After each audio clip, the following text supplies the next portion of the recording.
Perhaps the most important part of shearing is having sharp gear. Blunt cutting equipment leads to heat buildup and slower shearing. A handpiece running with sharp cutters and combs will not get hot. This video will show the step-by-step technique for getting the most out of your Heinegger cutters and combs. Before we can do any sharpening, we need to set up the Heinegger discs and the double-sided clamp plate. Using the grinder spanner, undo the clamp plate bolt and nut. Separate the clamp, discs, bolt, nut and the two washers. Make sure the discs and clamp plate are dry and completely free from any foreign matter. If it's needed, clean the discs and clamp plate, but only with warm soapy water and a scrubbing brush, and allow to dry. Don't use any petroleum-based solvents when you're cleaning the discs.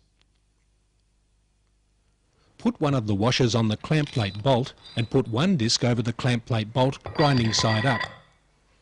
If you're doing this on a cement floor, use a towel or cloth so the underside or boss of the discs aren't damaged. Place both discs grinding side up. Shake the glue bottle vigorously. Using about 20 mils, apply glue to both discs around the middle of the grinding side and spread evenly with the back of your hand or a brush so it leaves your fingers free of glue. Cover the entire surface of both discs. You'll need to work quickly in warm weather as the glue can set early. Be careful not to use too much glue because the emery will lift and bubble.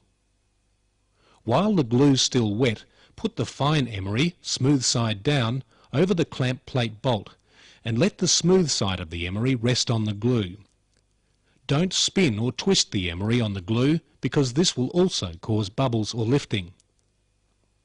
Put the clamp plate over the clamp plate bolt and let it rest on the emery. Don't put anything else, such as rubber or newspaper, between the emery and the clamp plate. Put the coarse emery over the clamp plate bolt with the grinding side down and let it rest on the clamp plate. Put the other disc over the clamp plate bolt, grinding side down, and let it rest on the emery. Put the other washer over the clamp plate nut and tighten with the grinding spanner. Don't hit the spanner with another object, only use your hands to tighten. If emeries are square, you'll need to trim the excess around the clamp plate. Allow to set for a minimum of an hour before separating discs and allow to dry completely for at least another hour. Check the disc by lightly tapping the emery and listening for a hollow sound where the emery hasn't stuck to the disc. Don't grind on a disc if the paper hasn't stuck in places. Heinegger double-sided clamp plates must have two discs to clamp properly, even if you're only gluing one emery at a time.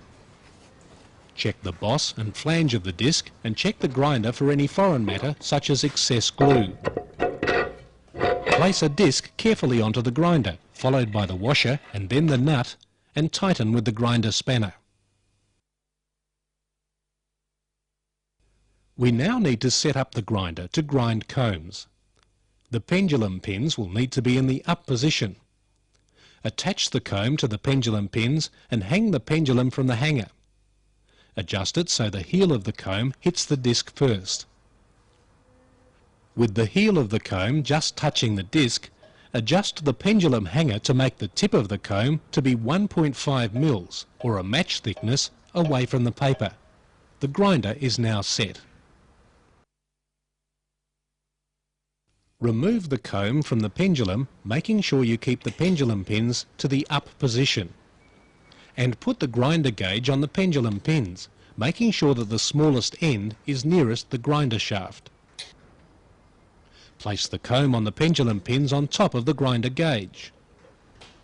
Place the comb on the disc where you will finish your grind, preferably with no teeth off the disc.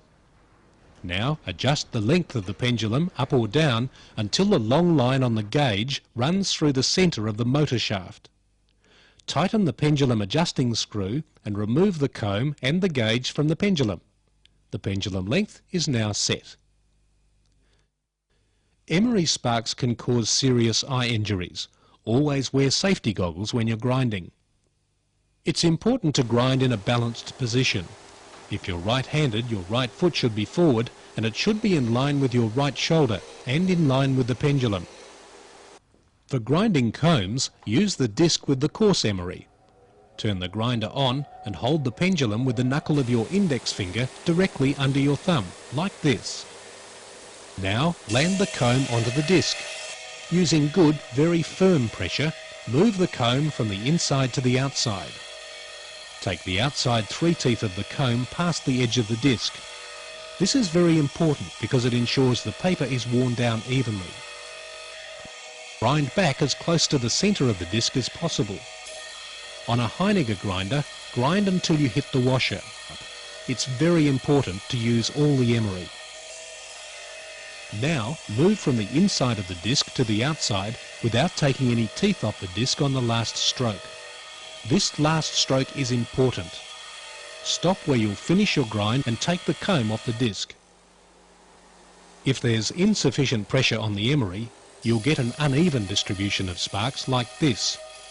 You must apply enough pressure to ensure a good even shower of sparks. With a good light, look carefully at the cutting edges of the teeth and make sure there aren't any shiny or silver lines on the cutting edges of the teeth once you've ground. Light will shine on a rounded or blunt surface but won't shine on a sharp edge. There's a simple method to confirm you've got the correct hollow in your combs. With no downward pressure, using the weight of the combs only, very lightly rub the comb on a fine Heinegger silicon carbide stone backwards and forwards several times. In a good light, you'll be able to see that the stone has made contact evenly. If in doubt, grind again. Now we'll look at grinding cutters. Remember, for grinding cutters, use the fine emery, and pendulum pins are in the down position. Fit the cutter to the pendulum and adjust the hook in until it sits flat on the whole face of the disc. The grinder's now set.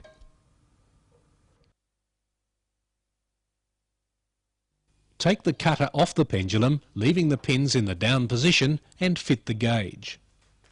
Put the grinder gauge on the pendulum pins and make sure that the smallest end is nearest the grinder shaft. Place the cutter on the pendulum pins on top of the grinder gauge and position the cutter on the disc where you'll finish your grind. That's about 25 mils in from the outside of the disc. Now adjust the length of the pendulum up or down until the long line of the gauge runs through the centre of the motor shaft. Now tighten the pendulum adjusting screw. Take the cutter and the grinder gauge off the pendulum and now the correct length is set. With safety glasses on and the grinder turned on, fit the cutter to the pendulum and land the cutter on the disc. Use an even, moderate pressure and grind to the outside of the disc and then to the centre, making sure you use all the paper. Grind backwards and forwards until the cutter's sharp. Keep the same pressure on the cutter and move it to where you'll finish your grind and then remove the cutter from the disc. Check that you've got a slight burr on the 4 tips of the cutter and check that the whole surface of the cutter is ground and there are no dull patches. Just as with your combs, you can repeat the Heinegger stone test by very lightly rubbing the cutter backwards and forwards several times. In a good light, you'll be able to see that the stone has made contact evenly. Make sure that you can see the stone marks at each point on the cutter.